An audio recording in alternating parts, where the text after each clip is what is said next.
الحمد للہ رب العالمین والعاقبۃ للمتقین والصلاۃ والسلام علی رسولہ محمد وعلی اہلہ وصحبہ اجمعین اما بعد قال النبی صلی اللہ علیہ وسلم انما بعثت معلما صدق اللہ العظیم۔ نہایت قابل احترام سامعین کرام، میرا تعلیم کے اوپر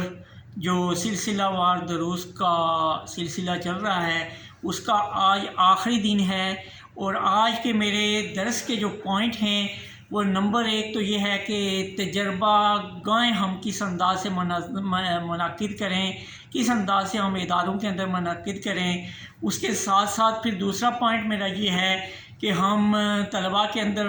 جو ہے ان کی تخلیقی صلاحیتوں کو کیسے اجاگر کریں، اور میرا تیسرا پوائنٹ یہ ہوگا کہ ہم اپنے علاقے کی جس کی وجہ سے ہمارا علاقہ ہمارا ملک ترقی کرے، بہت سارے تعلیم کے ایسے گوشے ہیں جو ہم نے جن کو اجاگر نہیں کیا، ان کو اجاگر کیا جائے، اور اس کے ساتھ ساتھ پھر اساتذہ کا کردار۔ تو سب سے پہلے جس طرح کہ میں نے کہا تھا کہ طلباء کو سائنس پڑھاتے ہوئے جو ہے تو ان کو کم از کم ایکٹیویٹیز اور جو ہے تجربات کروانے چاہیے۔ اس کے لیے سب سے پہلی چیز میں تجربہ گاؤں کے حوالے سے بات کروں گا۔ تو ہمارے ملک میں 2 قسم کے نظام تعلیم چلتے ہیں، ایک پرائیویٹ ایجوکیشن تعلیم سسٹم ہے اور ایک گورنمنٹ ایجوکیشن سسٹم ہے۔ اب گورنمنٹ ایجوکیشن سسٹم میں ہمارے پاس بہت سی سہولیات ہوتی ہیں، لیکن ہمارا استاد چونکہ اس کو تنخواہ تو ملتی ہوتی ہے تو وہ اس انداز سے پھر وہ درد دل رکھ کے کام نہیں کرتا ہے۔ تو اس انداز سے گورنمنٹ ادارے اگر کام کریں تو وہ اپنے اداروں کو جو پرائیویٹ سیکٹر سے بہت آگے لے کے جا سکتے ہیں۔ اس طرح آگے لے کے جا سکتے ہیں کہ جب وہ اپنے اداروں کے اندر منظم انداز سے یہ کام کریں گے تو ظاہر ہے جہاں کوالٹی ہوتی ہے لوگ اس طرف آتے ہیں، تو اس سے ان کی کوالٹی میں اضافہ ہوگا۔ اور اسی طرح پرائیویٹ سیکٹر میں بھی لوگ کام تو کرتے ہیں، لیکن وہاں کے بھی بہت سارے، چونکہ میرا اس وقت موضوع پرائیویٹ سیکٹر یا گورنمنٹ سیکٹر نہیں ہے، بلکہ میرا اس وقت موضوع یہ ہے کہ ہم کس انداز سے تعلیم و تربیت کے ذریعے اپنے ملک کو ڈیولپ کریں۔ تو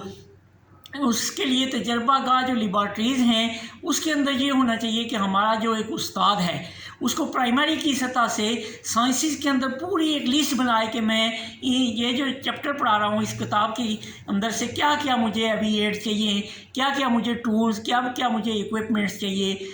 جن کے ذریعے میں اپنے طلباء کو مشاہدہ کرواؤں۔ جب وہ ایک لسٹ بنائے گا تو اس کو 80% چیزیں اپنے ماحول سے مل جائیں گی، کہیں گلاس جار کی جگہ اس کے بوتل مل جائے گی۔ اس طرح بہت ساری چیزیں ہیں۔ اگر استاد ویجیلنٹ ہوگا اور اگر استاد جو ہے وہ بیدار مرد ہوگا، تھنکنگ کرنے والا ہوگا، تو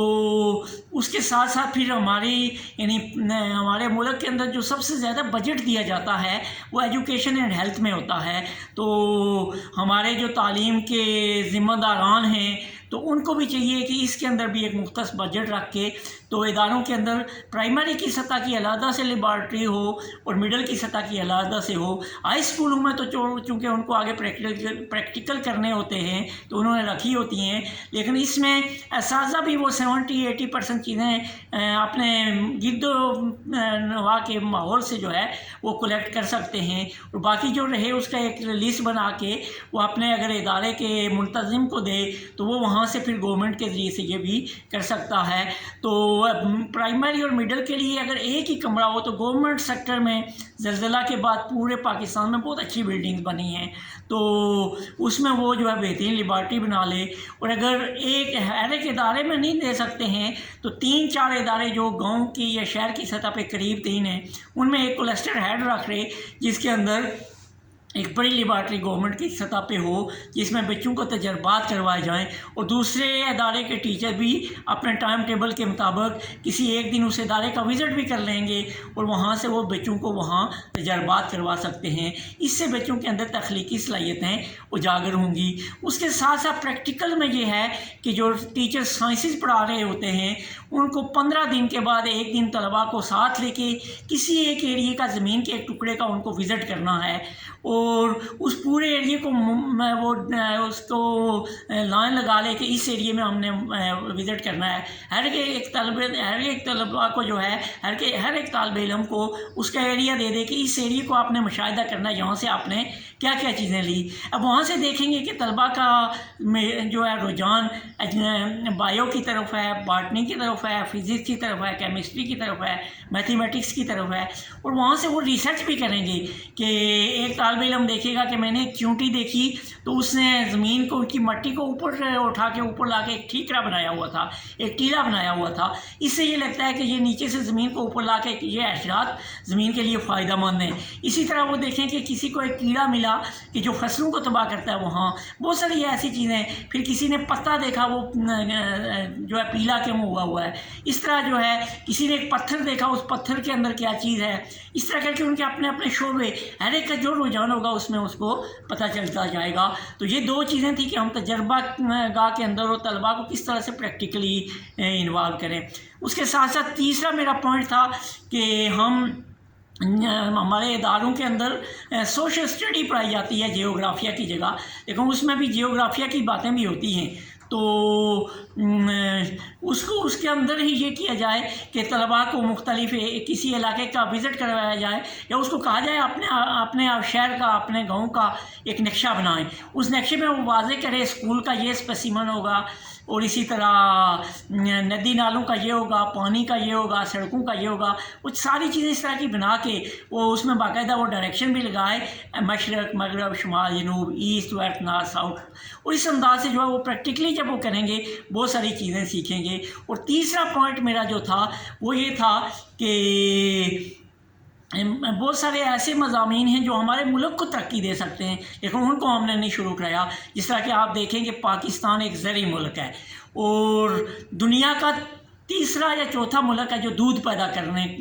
کے لحاظ سے ہے، اور اسی طرح گندم پیدا کرنے کے لحاظ سے. لیکن ہم دیکھتے ہیں کہ مغرب گندم کے اندر بھی وہ بسکٹ بنا کے، ہماری گندم لے کے وہ بسکٹ بنا کے ہمیں اتنے مہنگے فروخت کرتا ہے. اسی طرح دودھ جو ہے اس کو پریزرو کرنے کے لیے انہوں نے بہت ساری چیزیں اس طرح کی رکھی ہوئی ہوتی ہیں. تو یہ ساری چیزیں بھی تھنکنگ سے آئیں گی جب، اور ہم اپنے بچے کو جو ہے شروع سے زراعت بھی پڑھائیں. جس طرح کہ آپ دیکھیں کہ ایف ایس سی کے بعد تو زرعی کالج بھی ہوتے ہیں، زرعی یونیورسٹیاں بھی ہوتی ہیں، لیکن وہ طلبہ کوئی بایو پڑھ کے زرعی یونیورسٹی میں جاتا ہے، کوئی کیمسٹری پڑھ کے. لیکن یہ کر لیا جائے اگر کہ پرائمری کی سطح سے ہی زراعت کا سبجیکٹ علیحدہ سے ایک سبجیکٹ ہو جس کے اندر تھوڑی تھوڑی سائنسز بھی ڈالی جائیں، سائنسز کا نالج بھی ڈالا جائے، لیکن اس کے ساتھ ساتھ زراعت کے اوپر. اور وہاں پریکٹیکل اس طرح کروائے جائیں کہ جو طلبہ زراعت پڑھتے ہیں ان میں سے ہر ایک طالب علم اپنے گھر میں ایک چھوٹا سا زرعی فارم بھی بنائے اور مختلف قسم کی وہ سبزیاں کلٹیویٹ کرے. اور اس میں پھر ٹیچر جو ہے اس کے پریکٹیکل اس طرح دیکھے کہ مثلا ایک کلاس میں اگر 30 طلباء ہیں تو مہینے میں وہ 4 دن جو ہے یا مہینے میں 5 دن وہ لگائے، یعنی 5 طلباء کے ذریعے جو ہے وہ فارم کا جا کے وزٹ کرے، اور اس میں ان طلباء کی کارکردگی، ان کا سلیقہ، یہ چیزیں دیکھتے ہوئے ان کو نمبر دے. یہاں سے کیا ہوگا کہ ان طلباء کے اندر زراعت میں کام کرنے کے لیے اور پھر اپنے ملک کو زرعی شعبے میں ڈیولپ کرنے کا جو ہے وہ بہت ساری چیزیں آئیں گی. اور اسی طرح پھر بہت سارے فروٹ اور بہت ساری سبزیاں ہمارے ملک میں ضائع بھی ہوتی ہیں، ان سب کو پریزرو کرنے کا، اور یہ ساری چیزیں جو ہے زراعت کے اندر یعنی سکھائی جائیں. تو اس سے کیا ہوگا کہ ہمارا طالب علم وہ چیزیں سیکھتے ہوئے آگے جائے گا.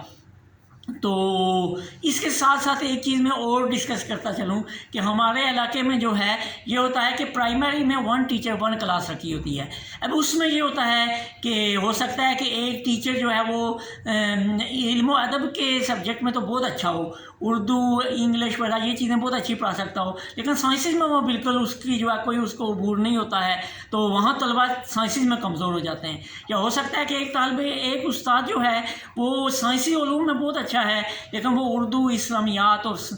جیوگرافی، سوشل اسٹڈیز یہ چیزیں ان سے اچھے انداز سے نہیں پڑھا سکتا ہے. تو اس کے لیے ضروری ہے کہ پرائمری سطح پہ جو ہے جو نرسری، پریپ اور 1 کلاس ہے اس میں 1 ٹیچر 1 کلاس رکھ سکتے ہیں، لیکن کلاس 2 سے آگے وہ سبجیکٹس جو ہے ان کے باقاعدہ پیریڈ رکھے جائیں. لیکن اس میں یہ رکھا جائے کہ وہ جو 3 کلاسیں ہیں نرسری، پریپ اور 1، اس کلاس کے ٹیچر کو جو ہے وہ پرائمری ابتدائی بچے کی جو ہے جو ابتدا میں نے چیزیں ڈسکس کی تھی ان کے اوپر اس کو خوب ٹریننگ دی جائے. وہ بچوں کی نفسیات کو دیکھتے ہوئے ہوئے اور بچوں کے اخلاقیات کو ٹھیک کرتے ہوئے جو ہے ان کی بیس کو مضبوط بنانے والا ہو۔ اور پھر اس کے بعد جب کلاس 2 سے ٹیچر آگے جائیں تو میتھمیٹک کا جو ماہر استاد ہوگا وہ ان بچوں کو میتھمیٹکس اچھے انداز سے پڑھائے گا، سائنسز کا ماہر سائنسز پڑھائے گا، اسی طرح ہر ایک سبجیکٹ کا ماہر جب وہ اس کو پڑھائے گا تو پھر right man for the right job ہوگا، تو ہمارے طلباء کے اندر ان کی صلاحیتوں میں نکھار پیدا ہوگا، وہ آگے بڑھیں گے۔ اور اسی طرح جس طرح کہ میں نے جیوگرافیہ میں کہا کہ مختلف علاقے کے نقشہ جات بنائے جائیں اور اس انداز سے طلباء کو بتایا جائے میدانی علاقے کا آپ یہ پس منظر رکھیں، پہاڑی علاقے کا یہ پس منظر رکھیں، اس میں بہت ساری چیزیں بھی طلباء کے اندر آئیں گی، جس میں مستقبل میں ان کی جیولوجیکل سائنسز بھی وہ بھی ڈیولپ ہوں گی اسی جیوگرافیہ سے بڑھتے ہوئے۔ جیولوجیکل سائنسز میں جس کا مستقبل میں بہت جو ہے یعنی فیلڈ میں بڑا یعنی سکوپ ہوگا، اس کے اندر بھی کام کیا جا سکتا ہے۔ تو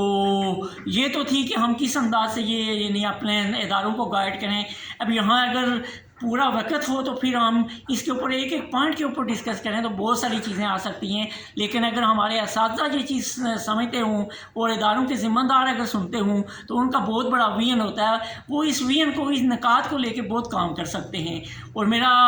آج کا جو آخری ٹاپک ہے وہ اس کے ساتھ ساتھ یہ ہے کہ استاد کیا ہونا چاہیے۔ تو یہ چیزیں سب سے پہلے تو ہم نے دیکھا پریکٹیکل کیسے ہوں، پھر اسی طرح ہم شعبہ جات بنائیں، تو اس کے ساتھ ساتھ پھر استاد۔ تو آپ دیکھیں کہ اس میں بھی میں نے چونکہ اپنے سبجیکٹ کا اس کا عنوان بھی رکھا تھا کہ معاشرے کی تعمیر میں معلم کا کردار، اور میں نے وہ حدیث تلاوت کی تھی انما بعثت معلما، کہ بے شک مجھے معلم بنا کے بھیجا گیا ہے۔ اب ہمارے طلباء جو ہیں وہ اپنے استاد کی نقل کرتے ہیں۔ اب استاد صرف اسکول میں ہی استاد نہیں ہے کہ وہ جب کسی معاشرے میں کسی محفل میں بیٹھے گا وہاں بھی طلباء اس کو کاپی کر رہے ہوتے ہیں، کسی نجی محفل میں بیٹھا ہوگا وہاں بھی طلباء اس کو کاپی کر رہے ہوتے ہیں۔ تو اس کے لیے پھر ایک استاد کو ایسا ہونا چاہیے کہ ہم طلباء کو کہتے ہیں سگریٹ نوشی نہیں کریں اور اسی طرح فلاں کام نہیں کریں، اگر وہی ٹیچر ہمارا یعنی وہی وقت ضائع کرنا وہی اسی طرح کی لا و لاب میں اسکول کے علاوہ ہوگا تو پھر ان بچوں کے اوپر کوئی اثر نہیں ہوگا۔ کیونکہ میں نے آپ کو شروع میں ایک حدیث بھی پڑھ کے سنائی تھی، اور ہمارا تعلق چونکہ امت مسلمہ سے ہے تو ہمارا استاد انما بعثت معلما، یعنی نبی محمد صلی اللہ علیہ وسلم کی کہ اس کول یعنی انہوں نے اپنے آپ کو فخریہ انداز سے معلم بنا کے پیش کیا، تو اس کے مطابق پھر اس کو کام کرنا چاہیے۔ تو ہم دیکھتے ہیں کہ نبی مہربان صلی اللہ علیہ وسلم کے پاس یعنی میں آپ کو ایک واقعہ سناتا ہوں جس سے استاد کا جو ہے وہ ہمیں کردار ہمارے سامنے آئے گا کہ استاد کا کردار کیسا ہونا چاہیے۔ تو نبی مہربان صلی اللہ علیہ وسلم کے پاس ایک بڑھیا اپنے بیٹے کو لے کے آئی اور کہا میں اس کو اس لیے لائی ہوں کہ یہ گڑ بہت زیادہ کھاتا ہے تو آپ اس کو منع کریں۔ تو نبی مہربان صلی اللہ علیہ وسلم نے کہا کہ آپ اس کو کل لے کے آ جانا۔ اب وہ عورت چلی گئی اور دوسرے دن وہ پھر بیٹے کو لے آئی، تو نبی مہربان صلی اللہ علیہ وسلم نے اس بیٹے کو اس کے بچے کو پاس بلا کے بڑے پیار سے اس کے ساتھ گپ شپ کی اور پھر اس کو کہا کہ بیٹے گڑ نہیں کھانا ہے۔ تو اس نے کہا ٹھیک ہے میں گڑ نہیں کھاؤں گا۔ اس کے بعد تو اس بڑھیا نے کہا یہ چیز تو آپ کل بھی کہہ سکتے تھے۔ تو نبی مہربان صلی اللہ علیہ وسلم نے فرمایا کہ کل اصل میں نے خود بھی گڑ کھایا ہوا تھا، تو لما تقولون ما لا تفعلون، وہ کہتے کیوں وہ جو تم کرتے نہیں ہو، تو اس لیے میں نے پھر گڑ نہیں کھایا آج، تو کل میں نے کھایا ہوا تھا تو میری بات کا اثر نہ ہوتا۔ تو اسی طرح اگر میں اور آپ اگر ہم بچوں کی تربیت کرنے والے ہیں تو استاد جو ہے معاشرے کے اندر ایک سفید چادر کی طرح ہونا چاہیے، اس کے اگر تھوڑا سا اس کے اوپر داغ ہوگا تو وہ داغ اس کو دور سے نظر آئے گا اور وہ پھر ان کے طلباء کے اندر بھی وہ داغ جانا شروع ہوگا۔ تو اس داغ کو بھی میں نے اور آپ نے ہمارے اساتذہ اکرام نے اس کو ٹھیک کرنا ہے۔ اگر ایک ٹیچر جو ہے اس کا پہلے کہیں موڈ نہیں تھا کہ میں ٹیچنگ کروں گا، لیکن کہیں سے جاب نہیں ملی وہ آ گیا ہے، تو اب آنے کے بعد پھر اس کو یہ حدیث بھی اپنے ذہن میں رکھنی ہے انما بعثت معلما، کہ مجھے معلم بنا کے بھیجا گیا ہے۔ اور اس پھر معلم کے تقاضے کو اس معلم کے پھر جو ہے اس یعنی کے اوپر جو ہے اس نے جو ہے اس پیشے کی لاج رکھنی ہے۔ اور لاج کیسے رکھے گا کہ اپنے آپ کو پھر سنوارتا جائے گا، اپنے طلباء کی بھی تربیت کرے گا اور اپنی بھی۔ ایسا نہ ہو کہ طلباء کو تو پوچھتا ہے کہ آپ نے کتنی نمازیں پڑھی ہیں، لیکن خود اس کا معمول یہ ہے کہ اس کی نمازیں جو ہے وہ نمازوں سے لا تعلق ہے۔ طلباء کو قرآن کی دعوت دیتا ہے، خود اس کو اگر پتہ ہی نہیں ہے قرآن مجھے کیا کہہ رہا ہے۔ ایک معلم جو ہے پھر اس کی اپنی زندگی پہ تبدیل ہو جانی چاہیے، کیونکہ وہ نبی مہربان صلی اللہ علیہ وسلم کا وہ پیغمبری پیشہ اس نے اختیار کیا ہے، اس لیے پھر اس کا قرآن سے تعلق ہو، روزانہ وہ 2-3 آیات کو سیکھتے ہوئے اپنے طلبہ کو بھی بتائے، اپنے معاشرے کو بھی چینج کرے، اپنے گھر کو بھی چینج کرے، اپنے آپ کو وہ قرآن کے اس علم کے مطابق چلے، اور پھر اپنے جو ہے اگر وہ سگریٹ نوشی کرتا تھا اس سے بھی جو ہے اس کو بھی چھوڑ دے۔ اسی طرح اگر کسی کے ساتھ اس کا کوئی لڑائی جھگڑا تھا اس کو بھی وہ یعنی خود جا کے ختم کرے، کیونکہ